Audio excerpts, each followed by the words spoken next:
अक्षय कुमार की movie sky force theatres के अंदर रिलीज हो चुकी है। मेकर्स ने काफी अच्छा टाइम तो चूज किया इसको रिलीज करने का, रिपब्लिक डे का वीकेंड, लेकिन क्या पिक्चर अच्छी बनाई है। अगर तुमने स्काई फोर्स मूवी का ट्रेलर जाके देखा है तो एक बेसिक सा आइडिया होगा कि पिक्चर किसके बारे में है। इंडिया ने जो पहली सर्जिकल स्ट्राइक करी थी 1965 में, उसकी कहानी बताती है, जिसमें हम लोग मेनली दो कैरेक्टर्स के ऊपर फोकस करते हैं। सबसे पहला प्लेड बाय अक्षय कुमार और दूसरा न्यू कमर वीर पहाड़िया प्रोनाउंसिएशन गलत है तो माफी। और क्योंकि आजकल biopics based on true events, देशभक्ति वाली मूवीज अच्छी खासी क्वांटिटी में आने लगी हैं, अपने को देखने मिल जाती हैं, तो एक थोड़ा बहुत सैचुरेशन सा लगने लगा है, जिसके कारण ये एक रीजन हो सकता है तुम इस मूवी के लिए एक्साइटेड नहीं हो। और जब इसका ट्रेलर आया था काफी लोग नाम निकाल रहे थे फाइटर मूवी का, ऋतिक रोशन की जो लास्ट ईयर आई थी, क्योंकि एयरक्राफ्ट उनका डॉग फाइट वाले सीक्वेंसेस, वही इंडिया पाकिस्तान जिसमें से एक सोल्जर का प्लेन क्रैश हो जाता है, फिर हीरो जाएंगे बचाने के लिए। बट एक्चुअली ये स्काई फोर्स मूवी उससे काफी डिफरेंट है। कई एस्पेक्ट्स में उतनी अच्छी नहीं है, बट कुछ डेफिनेटली बेटर करती है। इंडियन एयरफोर्स जब अपना सबसे पहला एयर स्ट्राइक करने जाते हैं तो एक सोल्जर उस बैटल के अंदर MIA मिसिंग इन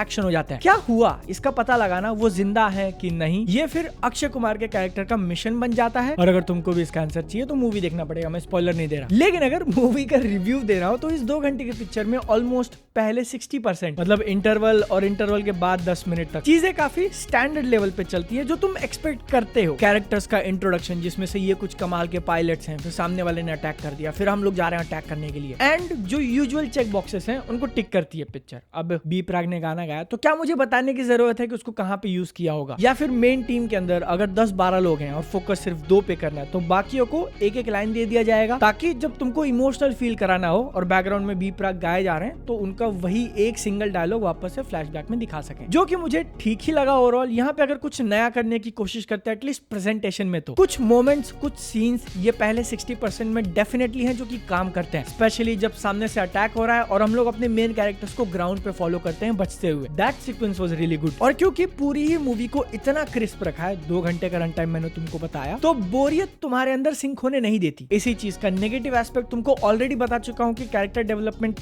बहुत कम है, कईयों को तो ठीक से जानने का भी मौका नहीं मिलता। और सेम चीज लागू होती है इसके डायलॉग्स पे, जो कि थोड़े इधर उधर हैं, इसका म्यूजिक जो कि थोड़ा इधर उधर लगा, इसका VFX CGI थोड़ा इधर उधर। लेकिन एक्चुअली मूवी का जो MSP है, मेन सेलिंग पॉइंट, और जहां पर ये मेरे लिए थोड़ी बहुत पीक करी, वो इसके लास्ट के 20-30% में, जहां पर एक्चुअली कुछ डिफरेंट देखने मिलता है अब तक की बनाई हुई पिछली मूवी से। एक फाइटर पायलट जो इतने सालों से गायब है, वो कहां है, क्या हुआ था, इसके आंसर्स ढूंढने में। अगर मूवी उस चीज को थोड़ा और टाइम देती तो बेटर था, बट वही क्रिस्प एंड कॉम्पैक्ट रखने की कोशिश। इनफैक्ट हालत ऐसी हो जाती है ना कि एक बहुत बड़ा मोमेंट इसने मिस कर दिया, ऐसा मुझे फील हुआ, जब तुम्हारे ग्रुप में से एक फाइटर पायलट गायब हो जाता है एंड यू डोंट नो कि वो बिना परमिशन के कहां गया। बहुत ही सडन दिखाया उसको, जिसके पीछे एक रीजन बता सकते हो कि लोग गायब ही ऐसे होते हैं और तुमको एकदम शॉक सा लगता है। लेकिन वो शॉक तुम अपने मेन कैरेक्टर के ऊपर दिखाओ तो सही। वो इंसान जिसकी वाइफ को तुमने खुद प्रॉमिस किया कि मैं उसकी रक्षा करूंगा, तो वो पहला मोमेंट, पहली टाइम जब तुमको पता चलेगा कि ही इज मिसिंग, पिक्चर के मेन कैरेक्टर को कुछ रिएक्ट करना था, जो कि सैडली मुझे तो नहीं फील हुआ जितना स्ट्रांगली कर सकते थे। इंस्टेड हम लोग को एक मोन्टाज दिखाया जाता है और सीधा अगले स्टोरी पॉइंट पे बढ़ जाता है। प्लेन वाले जो डॉग फाइट के सीक्वेंसेस हैं, उसके अंदर स्लो मोशन का काफी यूज किया है ताकि तुम देखो हो क्या रहा है, and it looks cool. Trust me, मैंने ऐसे काफी यूज किया है तो